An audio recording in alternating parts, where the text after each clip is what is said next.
শীতের সকাল মানেই ধোয়া ওঠা নেহারি, নান আর নেহারি পারফেক্ট কম্বিনেশন। আসসালামু আলাইকুম, বলছি সোনালিস কিচেন থেকে। আশা করছি সবাই ভালো আছেন। আজ আপনাদের সাথে শেয়ার করব নেহারি রান্নার পারফেক্ট রেসিপি। আশা করছি ভিডিওটি আপনাদের কাছে ভালো লাগবে। এর জন্য প্রথমে আমি গরুর কিছু পায়া এবং সাথে হাড়সহ কিছু গরুর মাংস নিয়ে নিয়েছি। সেগুলোকে ভালোভাবে ক্লিন করে পরিষ্কার করে এরপর রান্নায় চলে যাব।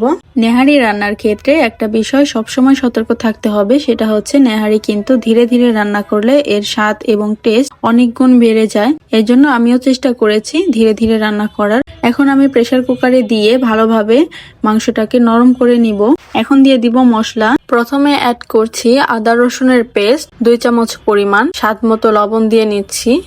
নেহারি রান্নার ক্ষেত্রে যেটা হয়, লবণের পরিমাণ কম হলে এর টেস্ট বেশি একটা ভালো আসে না, তো সেজন্য খেয়াল রাখবেন লবণের টেস্টটা যাতে পরিমাণ মতো হয়। এরপর দিয়ে নিচ্ছি ধনিয়া গুঁড়া 2 চামচ পরিমাণ। এরপর হাফ চা চামচ পরিমাণ হলুদ গুঁড়া দিয়ে নিচ্ছি। নেহারির টেস্ট আরো দ্বিগুণ করার জন্য এখানে 1 চিমটি পরিমাণ স্বাদে ম্যাজিক মাছালার একটু মশলা অ্যাড করতে পারেন। আপনার নেহারির টেস্ট অনেক গুণ বেড়ে যাবে। চেষ্টা করেছি একেবারে হালকা মশলায় নেহারিটা রান্না করার জন্য। পরিমাণ মতো পানি দিয়ে নিলাম যাতে নেহারিটা ভালোভাবে হাড়গুলো নরম হয়ে আসে। এরপর সামান্য পরিমাণ তেল দিয়ে চুলায় বসিয়ে দিলাম। প্রেসার কুকারে ঢাকনা ভালোভাবে ঢেকে এরপর চুলার আঁচ হাই ফ্লেমে রেখে জাল করতে থাকবো। নেহারি রান্নার ক্ষেত্রে খেয়াল রাখতে হবে সব সময় এখানে বেশি পরিমাণের মশলা অ্যাড করা যাবে না। অনেকে বাজারে পাওয়া রেডিমিক্স মশলা নেহারির জন্য যে পাওয়া যায় সেগুলো অ্যাড করেন।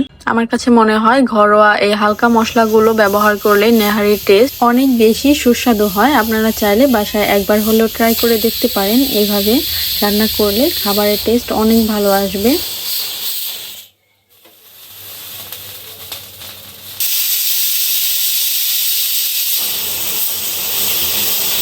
প্রেসার কুকারে সাধারণত 3-4 সিটি বাজানোর পর কিন্তু পায়াগুলো সুন্দরভাবে গলে আসবে। এরপর আমি অন্য কড়াইতে ঢেলে তারপর জাল করে নিব। একটা কথা না বললেই নয়, প্রেসার কুকারে রান্না করার ক্ষেত্রে এই সতর্কতা অবলম্বন করা অনেক বেশি জরুরি। রান্নার শেষে আপনি যখন ঢাকনা খুলতে যাবেন তখন কিন্তু অনায়াসে ঢাকনা খুলবে না, কারণ এর ভিতরে যে বদ্ধ আকারে গ্যাসগুলো জমে থাকে এগুলো ভালোভাবে খুরচনের সাহায্যে জমে থাকা গ্যাসগুলো বের করে ফেলতে হবে। এরপর যখন সবগুলো গ্যাস বাইরে চলে যাবে তখন কিন্তু অনায়াসে ঢাকনাটা খুলে আসবে। পায়াগুলো কত বেশি সফট হয়েছে আপনি দেখলেই বুঝতে পারবেন। আমি প্রেসার কুকারে 5টা সিটি বাজিয়েছি। আপনারা এর বেশি বাজাতে যাবেন না, তাহলে অনেক বেশি নরম হয়ে যাবে, তখন কিন্তু খেতে ভালো লাগবে না। এবার অন্য কড়াইতে ঢেলে জাল করে নিচ্ছি। নেহারির ঝোল সাধারণত তরকারি ঝোলের মতো না, এটা একটু ঘন আর মোলায়েম হয়। এজন্য অনেকে আটা বা ময়দা ব্যবহার করেন। চাইলে আপনারা কর্নফ্লাওয়ার ব্যবহার করতে পারেন। তো হাতের কাছে যে যেটা পাবেন সেটা একটু সামান্য পরিমাণে ব্যবহার করবেন। ভিডিওতে আপনি খেয়াল করলে বুঝতে পারবেন আমি কিন্তু অতি সামান্য পরিমাণেই ব্যবহার করেছি। একটু পানির সাহায্যে মিক্স করে ঝোলের মধ্যে ঢেলে দিয়ে নাড়াচাড়া করতে থাকবেন।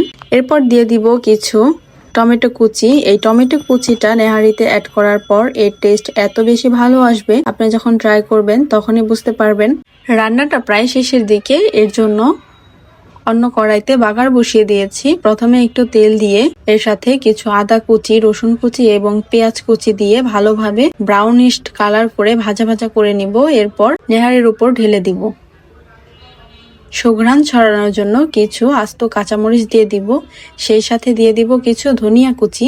এতে নেহারির একটা দারুণ সুঘ্রাণ ছড়াবে। এর মধ্যে আমার রান্নাটা কিন্তু কমপ্লিট হয়ে গিয়েছে এবং আপনি খেয়াল করলে বুঝতে পারবেন নেহারির ভিতরের যে নরম অংশগুলো আছে সেগুলো কিন্তু একটু আলাদা হয়ে যায়নি, ভিতরে একদম জমাট বেঁধে আছে এবং এত বেশি নরম এবং সফট হয়েছে। আপনি যখন খাবেন তখনই বুঝতে পারবেন। আজকের ভিডিওটি এখানেই শেষ করছি। ভিডিওটি কেমন লেগেছে অবশ্যই আমাকে কমেন্ট করে জানাবেন। আপনি যদি ইউটিউব থেকে আমার ভিডিওটি দেখেন অবশ্যই চ্যানেলটি সাবস্ক্রাইব করে নেবেন এবং ফেসবুক থেকে দেখলে অবশ্যই পেজটি ফলো দিতে পারেন। কাজটি যদি অলরেডি আপনি করে থেকে থাকেন আপনাকে অসংখ্য ধন্যবাদ। আল্লাহ হাফিজ। আসসালামু আলাইকুম।